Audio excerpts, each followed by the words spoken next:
ช่วงเข้าพรรษาการปฏิบัติธรรมของพระและแม่ชี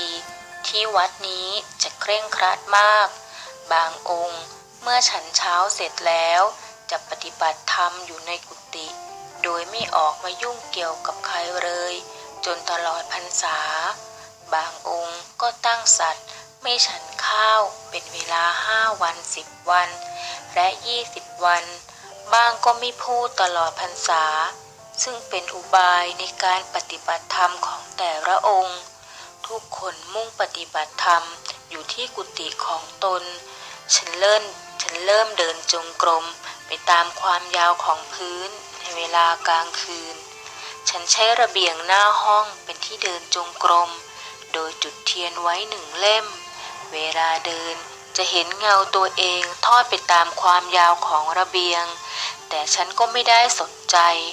เพราะมองอยู่แต่ในทางเดินจงกรมเท่านั้นความสงบเงียบและความมืดทำให้ฉันเดินจงกรมได้นานกว่าปกติและฉันจะนั่งสมาธิสักพักก่อนที่จะเข้านอนฉันมาอยู่ที่นี่หลายวันแล้วแต่ดูเหมือนสมาธิยังไม่แข็งเท่ากับคราวที่แล้วเป็นเพียงสมาธิอ่อนๆแต่ก็สม่ำเสมอ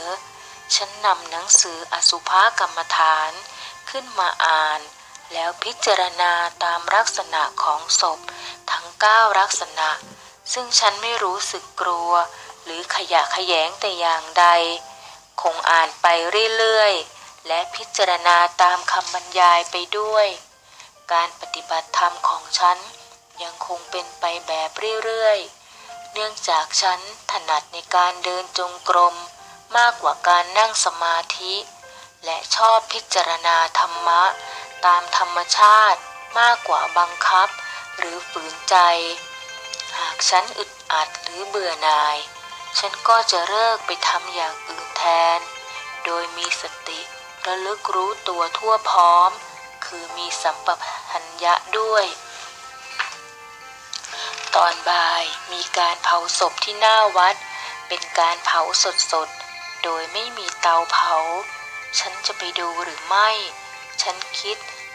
ถึงเจ้าห่อผ้าห่อนั้นขึ้นมาทันทีแม่ชีบอกว่าเจ้าของห่อผ้านั่นแหละฉันจึงตกลงใจ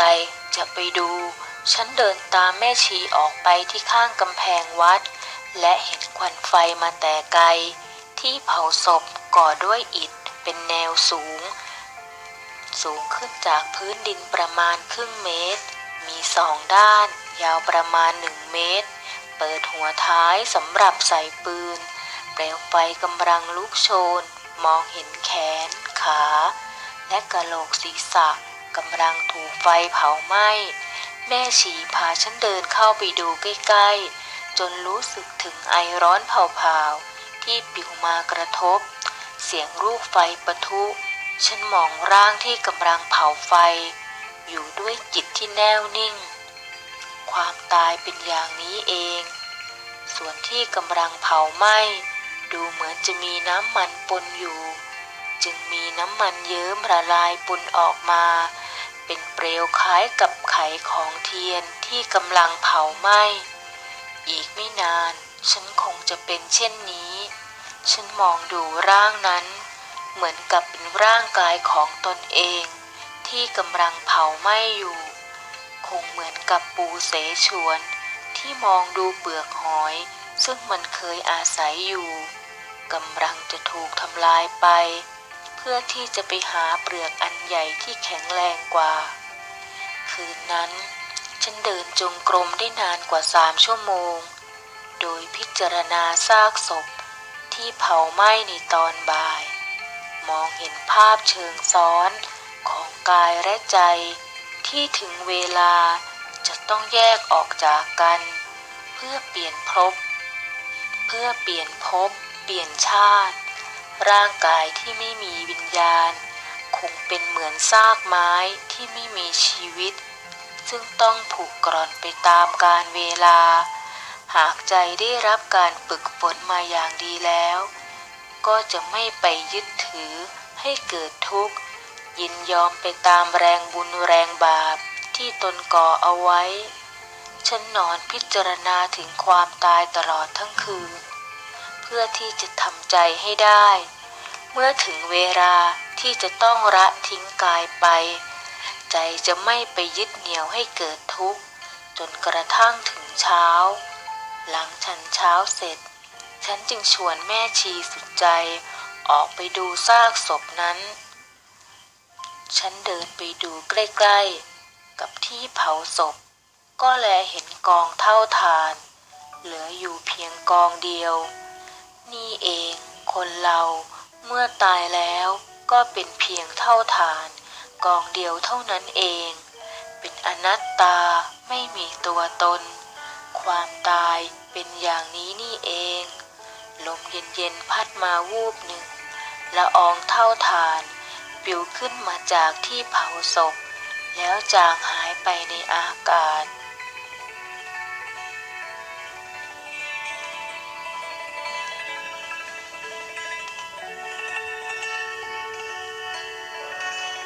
ฉันได้กลิ่นไอดิน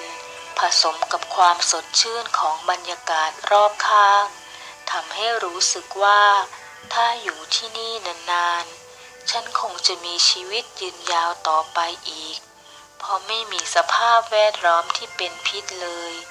ทั้งอากาศสถานที่และผู้คนแต่ในตอนบ่ายขณะที่ฉันนั่งอ่านหนังสืออยู่ที่ระเบียงแม่ชีโสภาได้นำห่อผ้าใหญ่ขึ้นมาบนเรือนแล้วนำไปไว้ในห้องเล็กของฉันเธอบอกว่าเสื้อผ้าของคนตายญาติพี่น้องเขาให้เอามาไว้แจกชาวบ้าน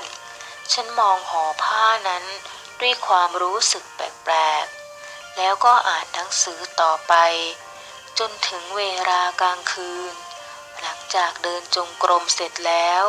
ฉันก็เข้ามานั่งสมาธิในกรดสักพักจึงเอนตัวลงนอน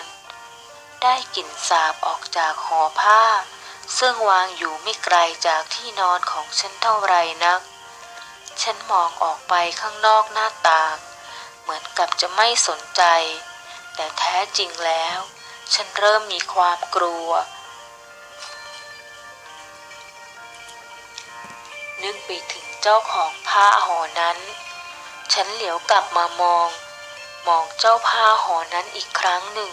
เหมือนกับว่ามันมีตัวตนจิตเริ่มกระสับกระส่ายจนต้องลุกขึ้นมาจุดเทียนไขแล้วจึงเดินไปปิดหน้าต่างเพื่อไม่ให้เห็นภาพอุปาทานข้างนอกฉันพยายามข่มตาแต่ก็ไม่ยอมหลับประสาทเริ่มแข็งฉันตั้งสติแล้วทบทวนว่าฉันกลัวอะไรนี่คือห่อผ้าที่ไม่มีชีวิตจิตใจ